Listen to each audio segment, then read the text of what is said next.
se olisi sitten taas vaan päivää Kykkäsen pajalta.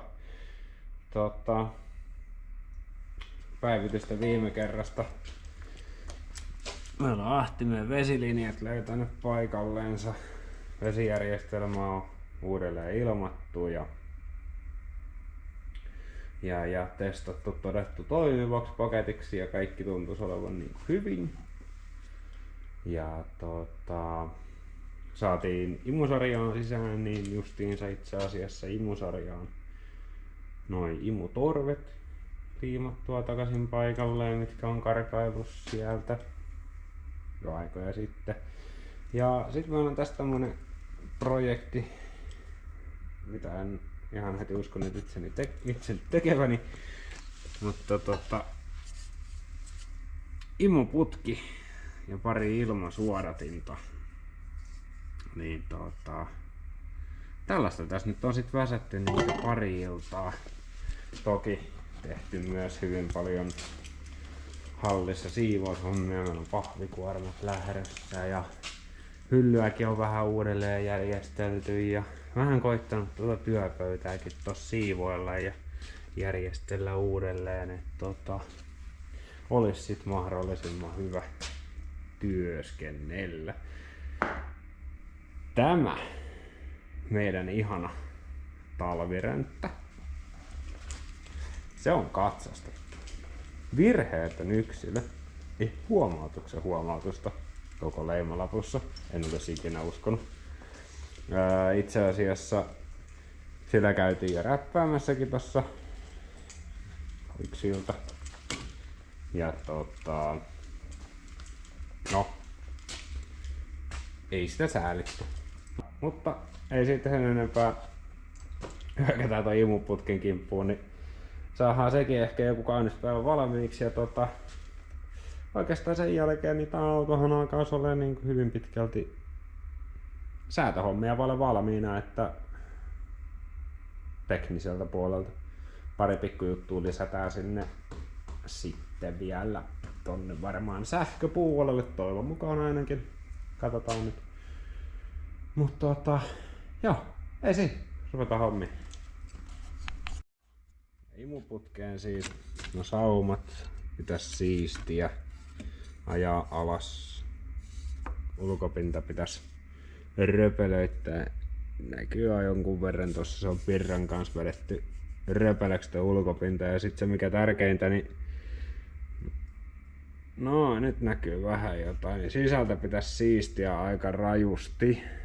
Siellä on vanhaa putkiseinämää ja saumapattia ja kaikkea muutakin, niin koitetaan saada se sieltä myös sisältä puhtaaksi ja siistiksi ja sillä, että se virtaisi mahdollisimman hyvin, niin en tiedä onko se oikeasti niin paljon merkitystä, mutta koitetaan nyt tehdä mahdollisimman hyvä siitä, niin saataisiin sitten kunnon imuputkilla.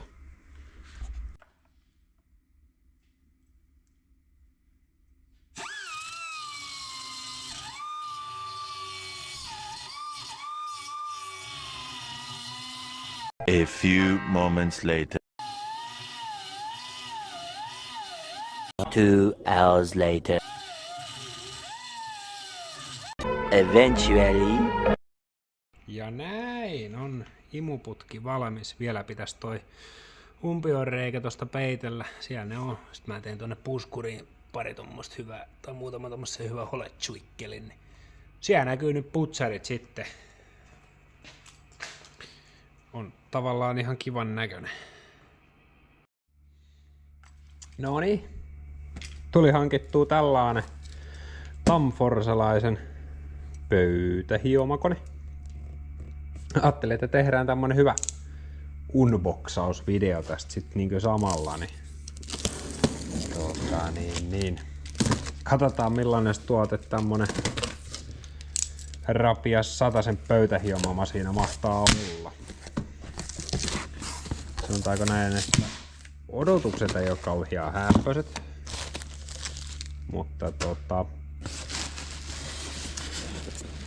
se voi olla, että se yllättää.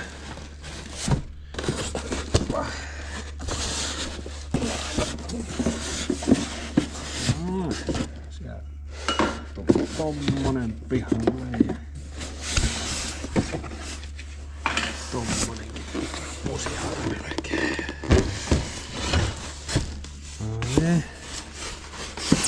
Tulihan se. Joo.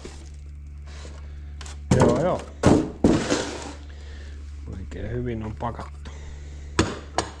Kaikki romut, saat tyrokset koneen ympäriltä, niin kaikki romut tippuu. Perinteistä. Voi nyt viineri, mä sanon. Sieltä paljastui sellainen masiina sitten. Oo. Kohan tämmönen niinku oikeesti mistään kotoisin.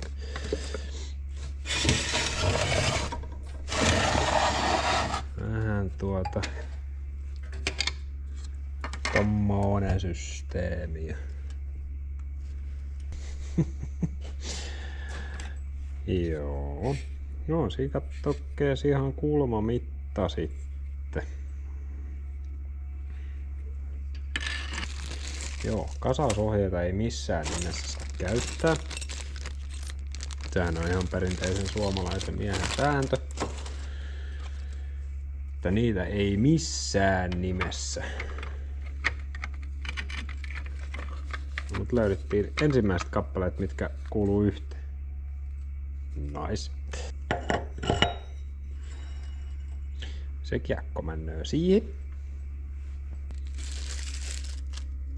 Tässä meillä on selkeästi jalat. Se on justiinsa noin ja se ruuvetaan sitten tuona kiinnikkä. Jes, kyllä. Taas nuo on niin pirun pitkän näköisiä nuo.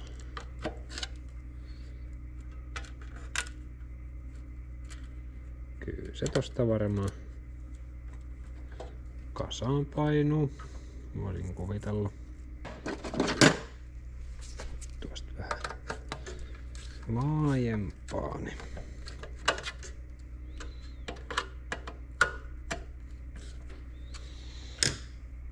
Sen verran mä katon tosta, että mä luuttaan vähän.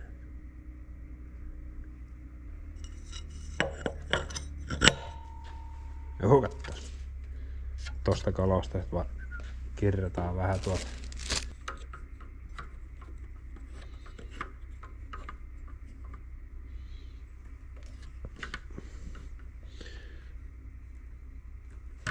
No, kai se siinä kestää. Joo, kato.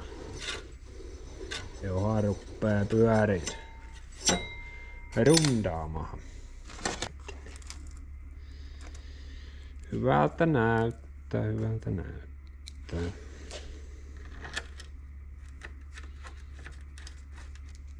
Tavallaan jos olisi oikein lierokaveri, niin asettelisi sen tähän. Varmaan mahtuisi tuo tynnyrireuna, kun tuo on meidän metalliroskis, niin siihen kun se asettelisi, niin se tiputtaisi kaiken metallipölyyn suoraan ton roskikseen. Tähän on aika komia systeemi, kun se sellaisen tekisi.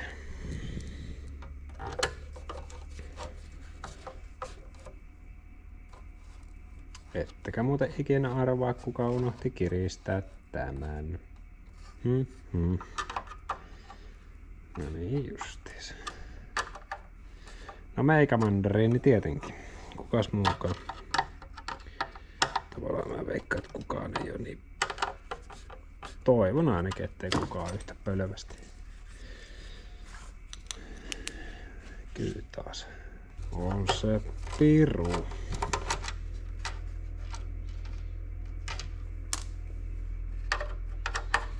On se jo pirulainenkin. No tässä samalla kun mä nyt teen kaiken niin 2 kertaan, niin voitais vähän ehkä läpikäydä, että mitä tällä viikolla harrastetaan. Pallonivelet, vesipumpuin jalka loppuun. No sitten katsotaan, koitetaan vähän käsijarrua vasta kiusia sitä autoa sitten jos nosturilla. Katsotaan sillä vähän edes alakunta, että miten se käy. Käykö se, kuoleeko se ihan täysin kuormalla vai mitä siellä tapahtuu? En ymmärrä mihin helvettiin tää pitäisi tuukasta. Joo. Niin, koitetaan kiusaa sitä. Ja olla kiusaamatta itteemme. Ja sillattis. Niin siinä olisi nyt sitten ainakin niin vähän jotakin tekemistä. Sitten me tehdään niin, että me tökätään se seinä ja me katsotaan, että se edes pyörii.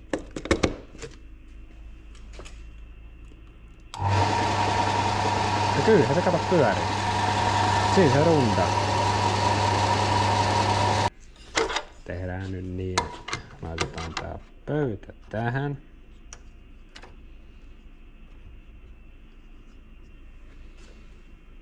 Sehän muuten tulee tuo. No niin.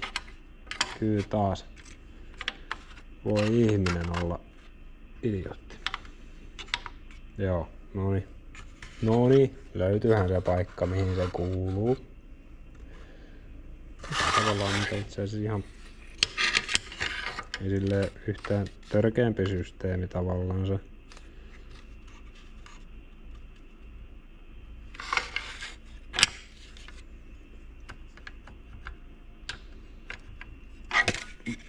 Joo, ja mä tiedän. Teidän aivoihin sattuu. Todennäköisesti ainakin. Ja jos ei satu, mä en tiedä mikä teisun vikan. No nyt sit loppu GoProsta akku. Joo. Meillä olisi nyt niin kun olis ton puolessa olisi nyt sit niinkö nipuksessa. Vähän saisi tuolta vielä kiristää, mutta joo. Sitä pitäisi varmaan seuraavaksi kokeilla. Tää on se vinopää. Sitten kokeillaan. Miten pirun hankala, kun mulla on yksi käsi käytössä.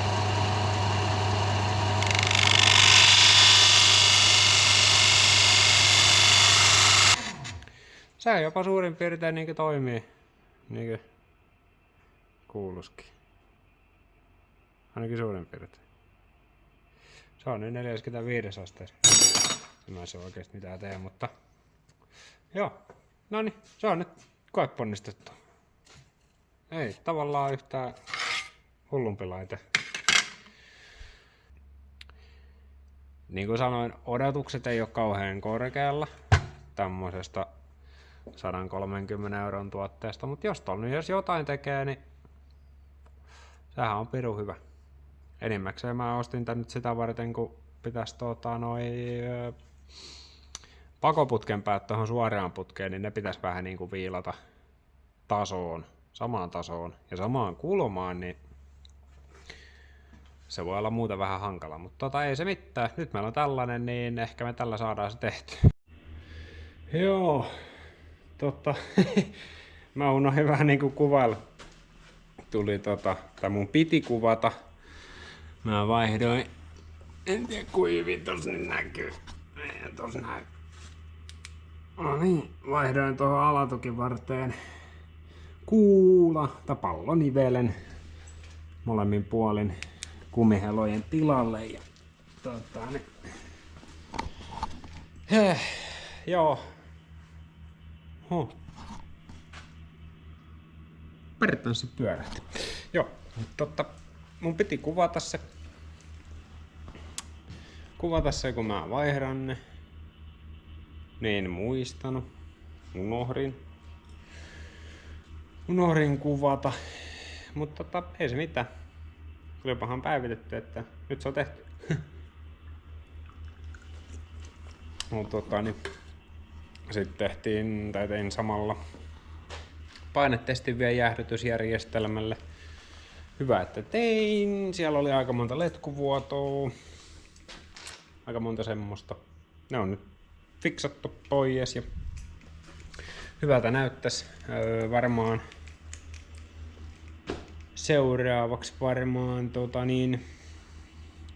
lämmitetään tuo lämpöisäksi ja ruvetaan vähän kiusaamaan sitä jarrua vasten, koitetaan vähän katsoa polttoainekarttaa suurin piirtein sinne päin. Sitten joku kaunis päivä, kun päästään penkkiin, niin ei tarveis säätäjä lähtee ihan nollasta. Siitä tuli mieleeni. Flatback. Siinä kohtaan kun tarvitsette moottoriohjauksia tai jotain muita systeemejä, moottorijohtosarjoja, saa ihan varmasti ihan yleistä apua niin kuin sähköihin liittyen. Siellä on Hannun kanssa nyt tehty hommia Jonnin matkaa. Ja en voi muuta sanoa kuin, että olen tyytyväinen ja erittäin tyytyväinen kyllä Hannun palveluihin. Elikkä ekut, muut systeemit, moottorijohtosarjat, varmasti koko auton johtosarjat, jos vaan paalua riittää. Ja tietenkin myös moottoriohjausten säätötyö. En voi muuta kuin suositella.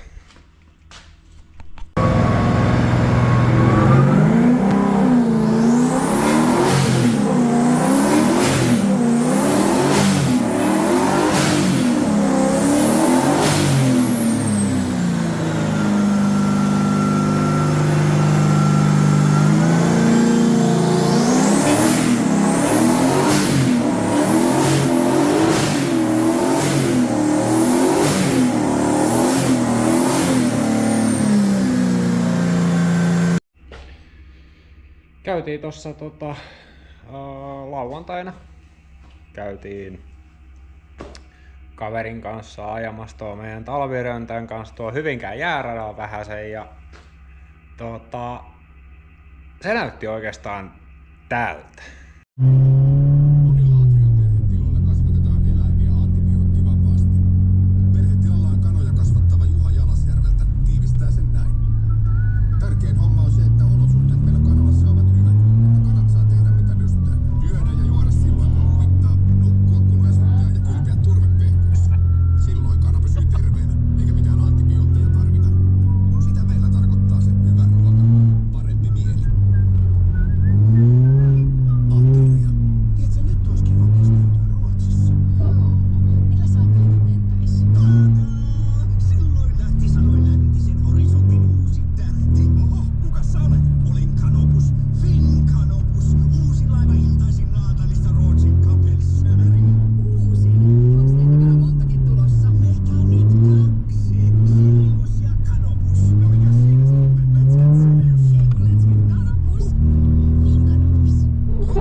jääratajojen jälkeinen tilanne on tämä.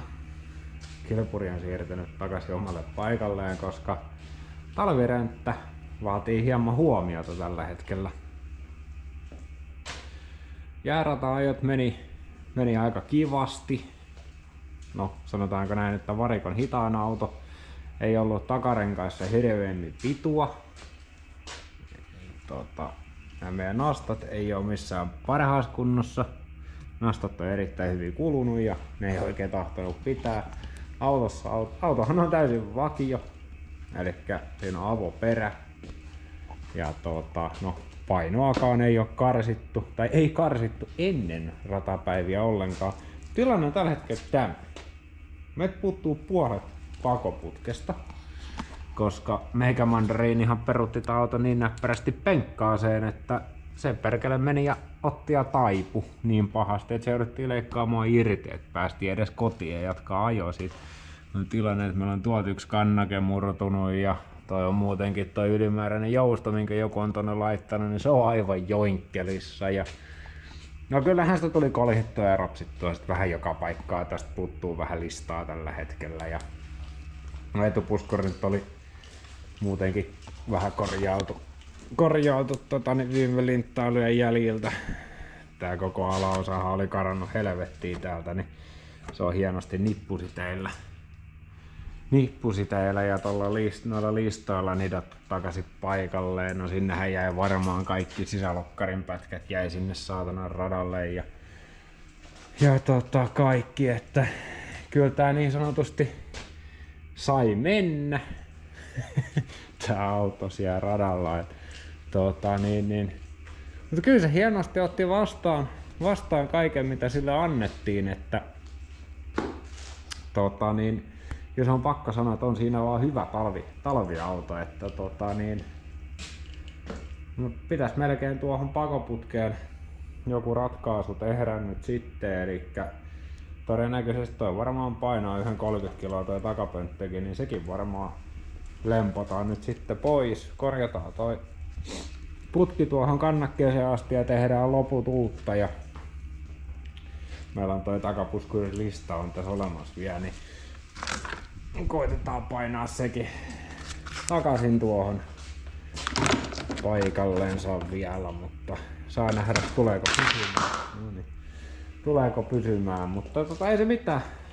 Koitetaan saada se parsittua takaisin nippuusi. Se olisi nyt sitten tää video tältä osin tässä ja ei mitään. Kiitos kun katsoit videon ja palataan seuraavalla pätkällä sitten asiaan taas. Moro!